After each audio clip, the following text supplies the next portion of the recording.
ஒரு தீவிர சிவன் பக்தன் இருந்தாராம். அவர் எப்பவுமே சிவபெருமானை சதா வணங்கிக் கொண்டே இருந்தாராம்.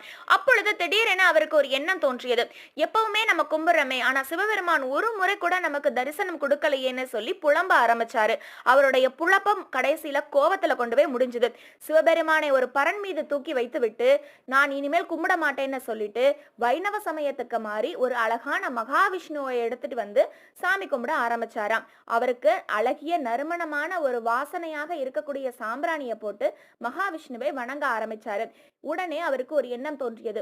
மகாவிஷ்ணுவுக்கு போட்ட இந்த சாம்பிராணி வாசனை பரன் மேல இருக்கக்கூடிய சிவபெருமானுக்கும் போகும்னு எண்ணி சிவபெருமானின் மூக்கை ஒரு துணியால் கட்டினாராம்.